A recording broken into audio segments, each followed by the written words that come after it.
Demonstration. Giving the people that we're teaching a clear demonstration is of the utmost value. Now, you can do this silently first, and then you can do it with an explanation later, and that's a common method of doing it. But there are a few things that we need to consider when we're doing a demonstration to make sure that the learner is going to pick this up the best way. And you'll see there's a lot of parallels between this and between fault spotting when we come to the fault spotting part later, which is observation. So this is going to have a lot of parallels between the two. So let's cover first distance. Now, distance of the demonstration from the person that you're going to be demonstrating to, it depends on what you're trying to convey to the person. Let me give you that example again that I gave before. If I'm trying to explain to you that your thumb should be outside of your hand when you make a fist, it works better if I'm slightly closer to you. However, if I was trying to demonstrate, for example, the rhythm of a run as someone is running over, say, 30 meters or something like that, it would be inappropriate to be too close because you wouldn't see it, so you'd need to move back. So what I would say about the distance is you need to experiment, and it needs to be appropriate. Next thing we turn to are angles, and when I'm facing towards the camera like this, you can see I'm at an angle towards you. Now I'm facing straight on. That's another angle. That is, to me, I would call that 0. I'm there. Whereas if I turn this way to you, this is going to be at 90 degrees to you. The best way that I can explain this, and the coaching literature does disagree on this slightly. Whatever the coaching literature does say, I have a method which is going to help you no matter what you're doing.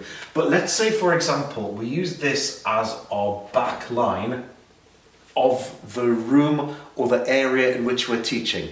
Here is our center line, and I referred to this as 0 degrees there. And this, of course, here would be 90 degrees, represented by the little square there, the rectangle. That represents that is 90 degrees. By the way, I don't mean this to be a mathematics lesson. This is simply this is the simplest way that I can explain these different angles.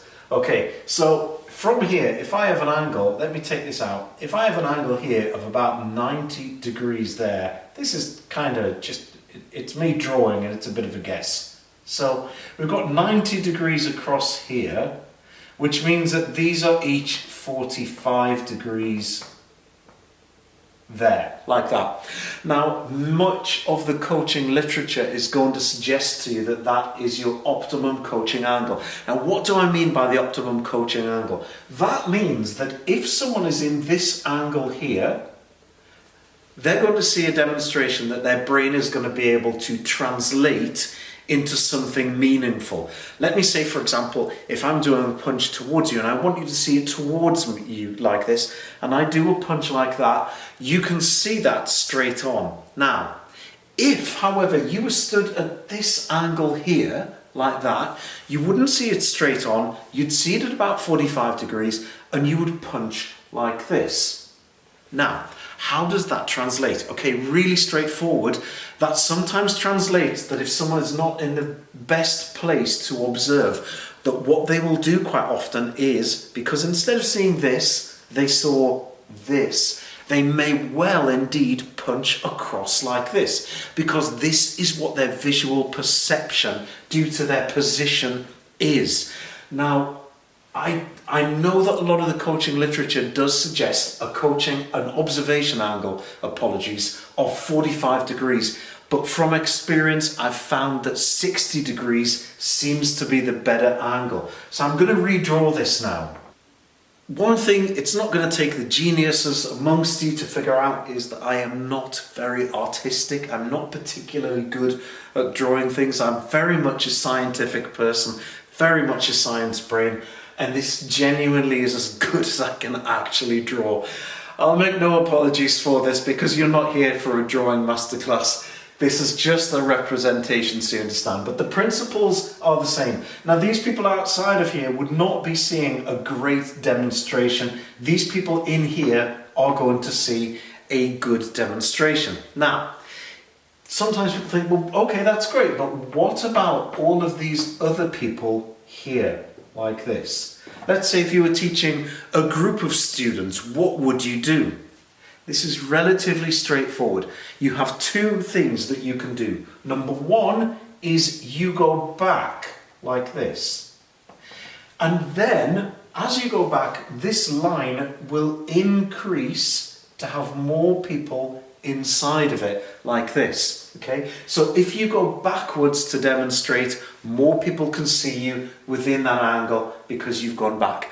There's a better way of doing it altogether though, and I call this a 3-point method of teaching. So what we've got is we've got the people here covered, we also need to have the people here covered, and we also need to have the people here covered, like this. Now, if you have a wall like this, or a track, or anything like this, this is a flat wall here. It is 180 degrees around. These angles here are 60 degrees. So we divide it by 60 degrees. That equals 3. So we've got 3. So as long as we've got 1, 2, 3 points from where we teach, we will cover a big group. Now, that is by far preferable to doing what many people will do, which is to demonstrate in a semicircle. Now, a lot of people will say, come round, gather round me in a semicircle. Fine, okay, I do not like that, and I'll explain why with another terrible diagram. Okay, here's my semicircle. You can see I've drawn participants around here. This is me demonstrating from the central position there. If I'm facing forward, I have an optimum angle here of that 60 degrees. These people outside of here may be seeing something from as far away as 90 degrees. So they could be really, really way off. Again, there's another way of doing this. You could turn and rotate your position so that you incorporate them here and incorporate them here, and that is always preferable. But both of these methods, if you do this, and I don't like this, I prefer this, because it reminds you to do it. This can encourage a bit of laziness. If you're going to do this, this, in my opinion, is always preferable. This is generally easier, and a lot of people use this method. But so long as you remember that you go 1, 2, 3 points, in this case, 1, 2, 3 points. As long as you change your demonstrating angle, the people are going to be able to see what you want to do. So my suggestion for angles is 60 degrees times 3 points. Points of demonstration, that's what I mean by that. So 60 degrees times 3 points. In the worked examples section, which you'll find below this, you'll see examples of me teaching to a group, and what you'll see is both the perspective of me teaching and the perspective of the participants, so that you can see what they would see if they were doing that. And again, I will use the example of teaching a punch because it's a very, very straightforward example for me to be able to do that from. But it applies to a football kick or to anything else that you're going to be teaching. Let's turn our attention to speed. Now, we'll come to this in more detail later on, but the speed, if you're going to be giving someone enough time for them to process the information that you do, your speed needs to be appropriate. Let me give you an example of an appropriate speed for you to be able to copy a punch. Let me give you an example of an inappropriate speed for you to be able to copy a punch. It happens too quickly for the brain to be able to process it. And what happens is essentially that you've got an input from your eyes. This then goes to the brain and it goes through an M3 motor pathway. Not M3 as in the motorway, but it's a motor pathway. And that has a latency period of 0.6 of a second. Now, what's that mean? That's how long it takes you to think about it. That's what it means. If my demo is quicker than 0.6 of a second, you have virtually no chance of copying it. If, however, my demonstration takes longer than 0.6 of a second, you have every chance of copying it. Now, I've got nothing wrong with people saying, watch this firstly at normal speed. Now, here's how we do it slowly. And doing it much more slowly. That, I think, is much more preferable. Once we've done that, and once we've done the silent demo and then the talking demonstration, so that we've got two forms of feedback in that, then we can actually start to consider a couple of more things. Okay, so when we are doing our demos, it's a good idea firstly to do a silent demo and then do a talking demo afterwards. Now, one of the things that I should point out is that when you do a demonstration to somebody, quite often visual feedback is going to supersede all other forms of feedback because it's a demonstration. Let me give you an example of this. So do be careful of doing this. I tell someone, I want you to throw a jab, and I want you to make sure that your palm faces down when the contact lands, like this. This is how a jab should land. But then what I do is I say, make sure that your palm faces down. And I do this, and my palm is clearly facing sideways. Now, what's far more likely to happen in this scenario is that you will do what I do, not what I say. So it's really important to make sure that if you are doing a demonstration, that you can do it perfectly. Now, this can be really, really difficult. Let's say, for example, one of the sports I coach is pole vault. It's very, very difficult to do a perfect demonstration of pole vault. It's just very, very difficult to do. Certainly when I was younger I could do it. Nowadays, I must admit, I find it much harder. But I can still do a demonstration that's good enough. But there's a way around it. What I have is an iPad, and I take it along and I'll say, okay, can you see the takeoff here? Can you see the position of the takeoff there? Have a look on this iPad. Here's the position. Then I can freeze frame it. I can play it at full speed, and I can show them that on an iPad or a laptop or, well, even a phone. A phone's not ideal, but I can even show them it on a phone as well. And I can let them see an example of what the thing should look like. It's very important that a perfect visual demonstration is given. So let's go through that. Coming back to our board, these notes are in the notes section below, so don't worry about remembering them. You can print these things off. So firstly, we need to be able to do a perfect visual demonstration. Now, if you can't do that, have an example of one near to you. We would do this normally at normal speed and then at slow speed, slower than 0.6 of a second. We would obviously be doing it at an appropriate distance and at the correct demonstrating angle. We'll come back to that in 1 second. And then we do what is called a talking or explaining demonstration. Now, let me demonstrate that to you. I'm going to give you an example. I'm going to throw the jab again, and I'm going to talk along this as I do this. But I'm going to give you a method for this, and it's really, really straightforward, very, very effective. Firstly, what I do is I do it. Then I talk about it. It's virtually impossible to say what I'm going to do is I'm going to throw my jab, I'm going to keep my thumb outside of my hand, my wrist flat, 95% of reach at the elbow, the shoulder's going to turn forward and the palm is going to turn to face the floor. That's really, really hard to do. So what you do is you do this, and some people won't relate to it. So you do this.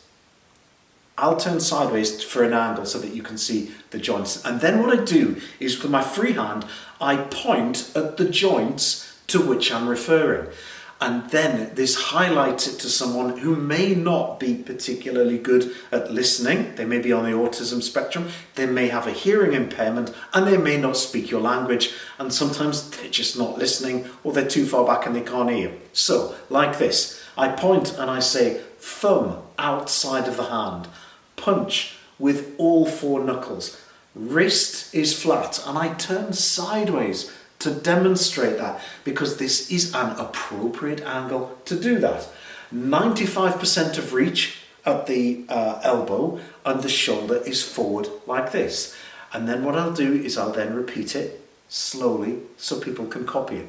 But I have explained it. Then I keep demonstrating it like this so people can copy it, and then I will offer feedback if someone is making a mistake. Now, you'll notice I've written down here open side as well. What does that mean? Okay, so this is a particular method of demonstrating that makes a lot of sense. Now, let me demonstrate the jab and the cross, two most fundamental boxing punches. I'll demonstrate it towards the camera, but then I'm going to turn sideways so that you can see it, because you'll see a different perspective. There's a good reason for this. Now, so I've got my jab, goes to there, my cross goes to there, and then I retract, reset back to my start position. It's very important, and I'll mention this later on in the course, no doubt. If you have a good start position, you have a very good chance of getting to a good finish position. If you have a poor start position, you have virtually no chance of getting to a good finish position. So take the time to set up right. Don't rush it. If I'm getting ready and I'm rushing it, no, the first time I learn it, take your time. Get a good stance. Get in the right position. 1, 2, reset. If I was swinging a baseball, the baseball bat, the last thing I'd want to do is to get there and be rushed and doing this. I would get into position, I would take my time, I would get my grip, and I wouldn't even look up until I was ready. Make them wait. Make them wait. You are the one that can take the time. So take that time. So the open side, okay? Very straightforward to explain this. Open side. Closed side. I'm demonstrating a punch like this, and I want to demonstrate the rotation of the punch, and I do this. 1, 2, reset. You can see more of the demonstration from the open side than if I do it like this. 1, 2, reset. So there's a difference. So it's worth remembering that you do your demonstration from the open side towards the people that you're teaching. Now, there is a time, and I'm going to explain this later, where we have to break this rule, and there's a very good reason. I'll explain it in detail when we get there, but sometimes rules have to be bent. But these are your things that you need to really consider when you're thinking about demonstrating perfectly.